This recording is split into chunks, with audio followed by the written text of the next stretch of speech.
Thank you, Deputy Speaker. Deputy Speaker, this bill is a welcome first step in alleviating some of the unfair and unnecessary pressures facing Australian students and those with ballooning HECS help debts.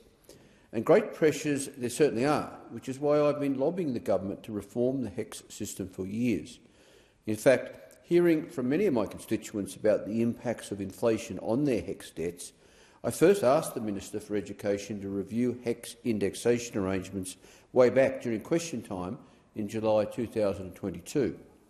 So for me it was personally heartening to see the government subsequently include HECS arrangements within the scope of the Accord review, though lamentably change comes slowly, and subsequently, as inflation took off, I then also called on the Minister to freeze indexation in May 2023 and have since consistently argued that more support should be given to those struggling with the surging price of indexation.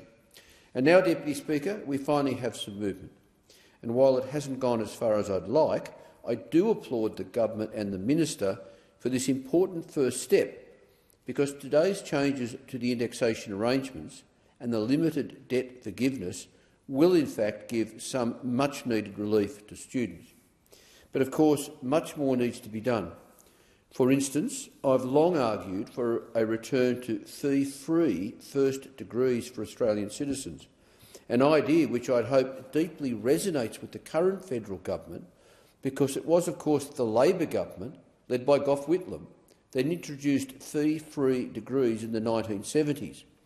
Back then, it spoke well of the government, and indeed of our country, that we valued education so highly that we strongly prioritised investing in and educating Australians. Deputy Speaker, some of us in the chamber were, of course, the beneficiaries of those free degrees, or free degrees in other ways, like the tertiary qualification I was so fortunate to obtain during my time in the military. It's a legacy that has shaped our country, though it's also a legacy that excludes younger Australians who look at us and rightly question why, having benefited from this policy ourselves, we now tell them it's too costly and that their education is no longer our country's priority. Of course, there are those who argue that we can't afford a return to such government largesse. Well, I say we can afford it, because we are one of the richest countries in the world and more than capable of making higher education accessible and affordable for any Australian with the desire and aptitude to pursue it. Again, Deputy Speaker, it's all about priorities. Now, of course, I know I don't have the government or opposition support on this, so for now at least there are other changes that could be made. For example, further changes to the indexation arrangements, including fixing the current nonsense where a person's regular compulsory HECS repayments don't actually get subtracted from their debt until they file their tax return the following financial year. Deputy Speaker, there's also the 47 recommendations of the University's Accord report, many of which still have yet to receive a government response.